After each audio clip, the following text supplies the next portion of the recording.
Hello technical cloud viewers, स्वागत है आपका पाइथन सीरीज की इस वीडियो में। और इस वीडियो में हम लोग बात करेंगे ऊप्स के इनकैप्सुलेशन के बारे में। ऑब्जेक्ट ओरिएंटेड प्रोग्रामिंग में इनकैप्सुलेशन नाम का एक कॉन्सेप्ट होता है, तो उसमें उसके बारे में हम लोग आज बात करेंगे।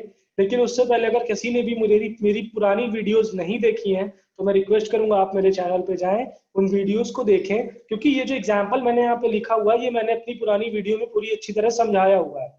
तो अभी तक मैंने इसमें क्या किया है, एक कंस्ट्रक्टर बनाया है। कंस्ट्रक्टर के अंदर स्पीड, कलर और इंजन नाम के 3 एट्रीब्यूट लिए हुए हैं।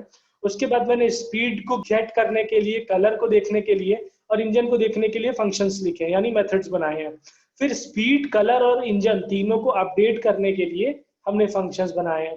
लेकिन प्रॉब्लम हमारे पास क्या है, अगर मैं फॉर्ड नाम का एक ऑब्जेक्ट बना रहा हूँ और उसके अंदर मैं वैल्यू देखता हूँ कि उसकी स्पीड 450 है, उसका जो कलर है वो है वाइट और उसकी जो इंजन है वो है 500 सीसी का इंजन है।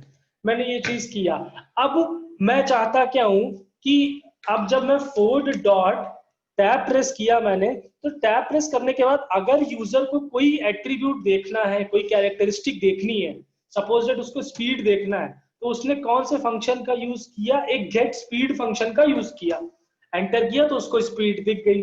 अगर उसको स्पीड में कुछ चेंजेस करने हैं, फॉर डॉट अपडेट स्पीड, अगर उसको कुछ अपडेट करना है तो उसने अपडेट क्या किया, स्पीड में कुछ अपडेशन किए कि अब इसकी स्पीड हो गई 800 किलोमीटर पर आवर। अब आप देखो for dot get speed, get speed में जाके ये चीज हमारे पास अपडेट हो गई। पहले हमने स्पीड दी थी 450, अब हो गई हमारे पास 800। लेकिन प्रॉब्लम हमारे पास ये है कि अभी अगर user directly for dot speed में कोई वैल्यू रख दे, सपोज दैट उसने 1000 रख दिया, so for dot get speed, जैसे ही हमने स्पीड को निकाला तो आप देखेंगे डायरेक्ट वहां पे मैनिपुलेशन हो रहा है। डायरेक्टली वो स्पीड नाम के एट्रीब्यूट को एक्सेस कर पा रहा है। मतलब हमें यूजर का एक्सेस किसी ना किसी तरीके से ब्लॉक करना होगा। हमें डेटा को रैप करना होगा एक सिंगल यूनिट में। इसी प्रोसेस को कहा जाता है encapsulation. Wrapping up of data into a single unit is known as encapsulation. तो चलिए हम लोग इस चीज को थोड़ा सा डिटेल में देखते हैं कि इनकैप्सुलेशन क्या होता है। मैंने यहाँ पे एक क्लास बनाया हेलो नाम से, और इस हेलो नाम की क्लास के अंदर मैंने लिया है कंस्ट्रक्टर, और इस कंस्ट्रक्टर में डिफाइन इन इट, यहाँ पे दे दिया सेल्फ। अब इसके अंदर मैंने 3 वेरिएबल लिए या 3 एट्रीब्यूट लिए। Self dot a is equals to 10, मैंने वैल्यू रख दी 10।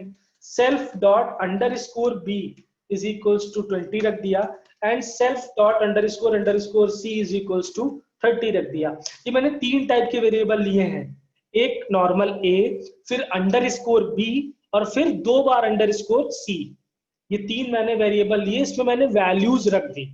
अब अगर मैं एक क्लास का ऑब्जेक्ट बनाऊं, एच में मैंने क्लास का एक ऑब्जेक्ट बनाया एच डॉट ए। अगर मैं ए को देखना चाहूं तो एच डॉट ए, देखो मेरी ए की वैल्यू मुझे मिल गई। एच डॉट अंडर स्कोर बी, तो मुझे बी की भी वैल्यू मिल गई। बट अगर मैं लिखूं H dot under score C, तब आप क्या देखोगे, hello object has no attribute underscore C. मतलब इसने किसी ना किसी तरीके से सी एट्रीब्यूट का एक्सेस ब्लॉक किया। अब किस तरीके से इसने ब्लॉक किया, तो जब हमने एट्रीब्यूट के आगे कोई भी अंडरस्कोर नहीं लगाया तो वो एट्रीब्यूट हमारा कैसा है, पब्लिक, उसको कोई भी एक्सेस कर सकता है। क्लास के अंदर, क्लास के बाहर, क्लास अगर किसी दूसरी क्लास में डिराइव की गई है उस क्लास में। लेकिन जो हमारा सिंगल अंडरस्कोर है ये है प्रोटेक्टेड। प्रोटेक्टेड का मतलब क्या, कि इस वेरिएबल का एक्सेस जो है वो विद इन सेम क्लास होगा और डिराइव्ड क्लास में होगा। अगर इससे कुछ डिराइव्ड क्लास की जा रही है तो उसके अंदर एक्सेस होगा, उसके अलावा कोई एक्सेस नहीं होगा।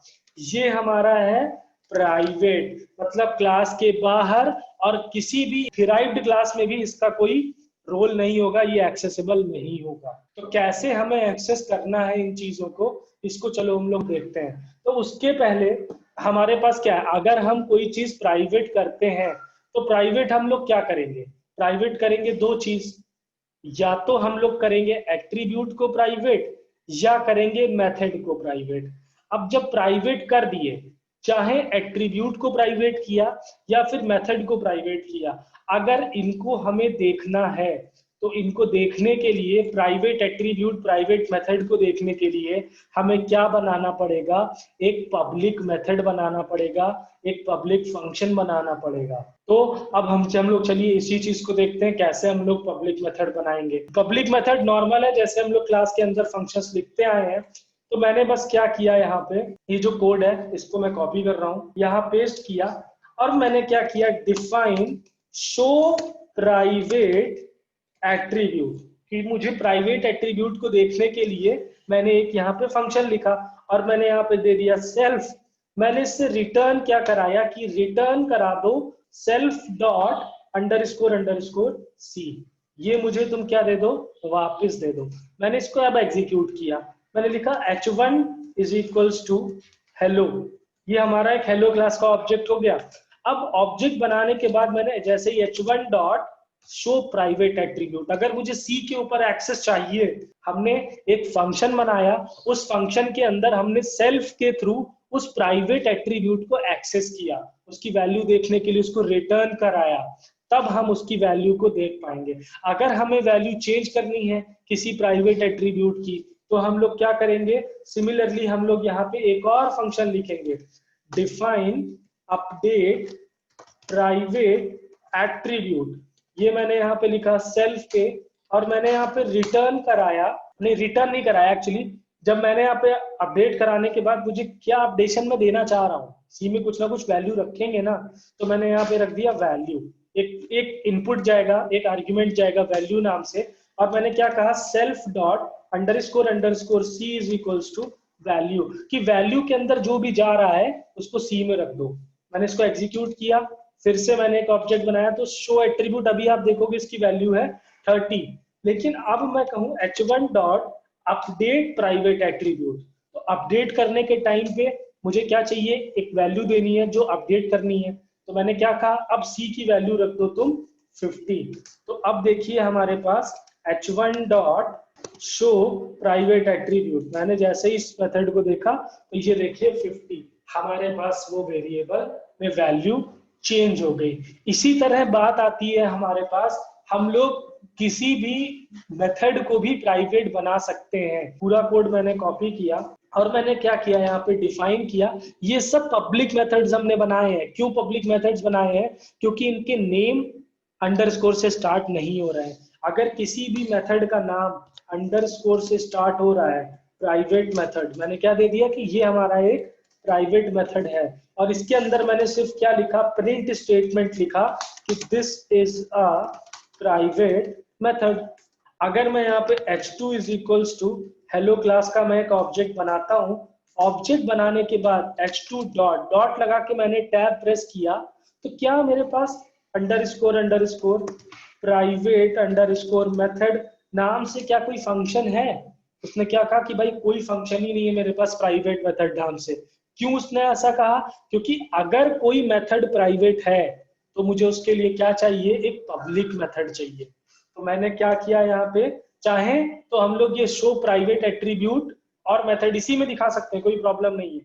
फिलहाल के लिए मैं क्या कर रहा हूँ, एक नया फंक्शन लिख रहा हूँ, शो प्राइवेट मेथड, कि मुझे प्राइवेट मेथड को शो करने के लिए मैंने एक पब्लिक फंक्शन लिखा है। यहाँ पे आप डायरेक्टली कर दीजिए यहाँ पे फंक्शन को call, self dot underscore private method, और यहाँ पे कर दिया आपने इसको कॉल। अब आप देखिए जैसे ही मैंने यहाँ पे इसने, अभी हमारा डायरेक्टली ये एक्सेस नहीं होगा। अब अगर मैं कहूँ h2 डॉट डॉट लगा के मैंने टैब प्रेस किया, तो देखिए शो प्राइवेट मेथड, कि जैसे ही मैंने शो प्राइवेट मेथड को क्या एग्जीक्यूट किया, इस फंक्शन को कॉल किया शो प्राइवेट मेथड, तो इसने क्या किया, प्राइवेट मेथड को कॉल किया, और प्राइवेट मेथड को कॉल करने के बाद जो भी प्रिंट स्टेटमेंट है वो आपके सामने यहाँ पे एग्जीक्यूट हो गया। तो हमारे पास पुरानी वीडियो में जो हम लोगों ने कार का एग्जाम्पल लिया था, मैं इसी एग्जाम्पल को लेके आगे बढ़ रहा हूँ यहाँ पे। हमारे पास प्रॉब्लम क्या थी, मैंने आपको दिखा दिया कि यूजर बाहर से स्पीड को चेंज करने में कैपेबल था, कलर को चेंज करने में कैपेबल था, इंजन को चेंज करने में कैपेबल था। बस हमें करना क्या है, अपने इन्हीं वेरिएबल्स को, इन्हीं एट्रीब्यूट्स को हमें करना है प्राइवेट, और जहां जहां पे इन एट्रीब्यूट्स का नाम आ रहा है आपको उन जगह पे क्या करना है, इनको बनाना है प्राइवेट। प्राइवेट करने के बाद self dot underscore underscore speed हो जाएगा, यहाँ पे भी अंडरस्कोर अंडरस्कोर कलर हो जाएगा, यहाँ पे भी अंडरस्कोर अंडरस्कोर इंडिया हो जाएगा।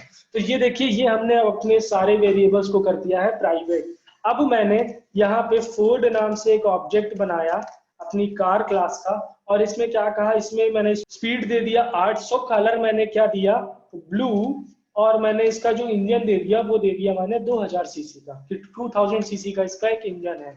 फोर्ड डॉट, डॉट लगा के बाद देखोगे क्या है, गेट कलर, कलर को अगर आपको देखना है तो वो ब्लू है। अब आप डायरेक्टली चेंज करने की कोशिश करो, Ford dot colour is equals to red. अब आप चेक करो फोर्ड डॉट गेट कलर, क्या वो कलर हमारा चेंज हुआ?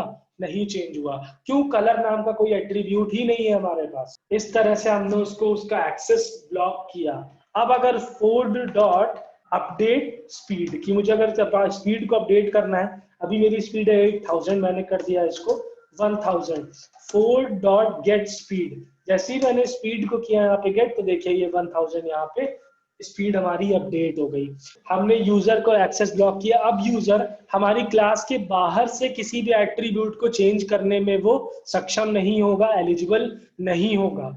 हमने अपने सारे एट्रीब्यूट्स को कर दिया है प्राइवेट। ये सारी चीजें सिर्फ क्लास के अंदर ही एक्सेसिबल होंगी, और इन वेरिएबल्स को एक्सेस करने के लिए हम कुछ मेथड्स बनाएंगे। इन मेथड्स में हम लिमिटेड फीचर्स देंगे कि भाई तुम्हारा काम है अपडेट करना, तो तुम अपडेट करो, लेकिन with the use of update function और अपडेट मेथड। तो गाइज आज की वीडियो के लिए बस इतना ही।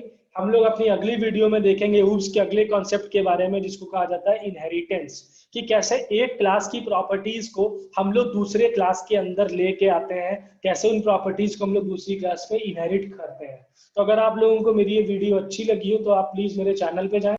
मेरे चैनल पे जाने के बाद आपको प्लेलिस्ट सेक्शन के अंदर यहाँ पे पाइथन ट्यूटोरियल की एक प्लेलिस्ट मिलेगी। आप इस प्लेलिस्ट को ओपन करें। ओपन करने के बाद आपको यहाँ पे सारी वीडियोस मिलेंगी। इन वीडियोस को देखें, इन्हें लाइक करें, अपने फ्रेंड्स के साथ शेयर करें, और मेरे चैनल को सब्सक्राइब भी करें। मिलते हैं हम लोग अपनी अगली वीडियो में। Thank you.